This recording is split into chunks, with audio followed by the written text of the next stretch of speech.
வேலும் மயிலும் சேவலும் துணை. திருப்புகழ் கேட்போம், முருகன் திருவருள் பெறுவோம். முருகப்பெருமானின் திருவருளை பெற 4 எளிய செயல்கள். முதலாவதாக நம்மை நாமே உணர்ந்து நமது தவறுகளை அறிவது. இரண்டாவது, முருகப்பெருமானிடம் கருணையுடன் நமது பிழைகளை சுட்டிக்காட்டி மன்னித்தருள வேண்டுவது. அடுத்தது 3வது செயல், ஸ்டெப் 3. தருணம் இதையா மிகுத்த கணமதுரு நீள் சௌக்கிய சகல செல்வ யோகமிக்க பெருவாழ்வு தகைமை சிவ ஞானமுத்தி பரகதியும் நீ கொடுத்து உதவி புரிய வேணோ நெய்த்த வடிவேலா. தருணம் இதையா. முருகா, எனது பிழைகளை உணர்ந்தேன், மன்னிப்பும் கேட்டாயிற்று. இப்போது இதுதான் சரியான தருணம். இந்த சந்தர்ப்பத்தை நான் தவறவிட விரும்பவில்லை. எதற்கு சரியான நேரம்?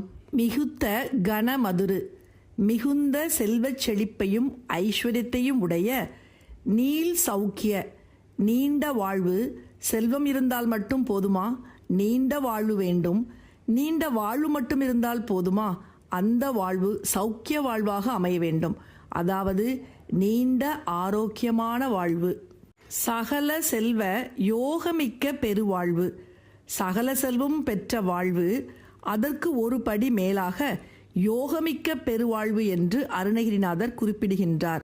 சகல செல்வச் செழிப்பும் மிகுந்த ஐஸ்வர்யமும் உடைய நீண்ட ஆரோக்கியமான பெருவாழ்வு கிடைத்தாலும் நாம் அதை அனுபவிக்கும் சூழ்நிலையும் மனப்பக்குவமும் வேண்டும்.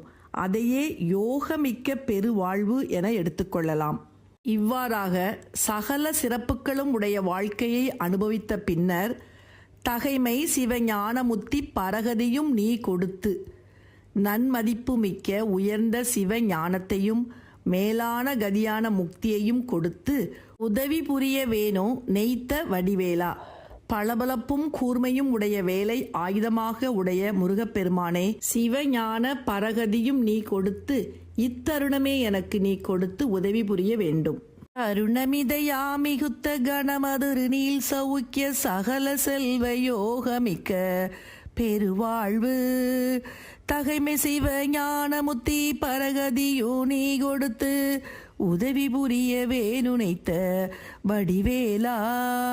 தருணமிதையா மிகுத்த கணமதுரு நீள் சௌக்கிய சகல செல்வ யோகமிக்க பெருவாழ்வு தகைமை சிவ ஞானமுத்தி பரகதியோ நீ கொடுத்து உதவி புரிய வேணுனைத்த வடிவேலா.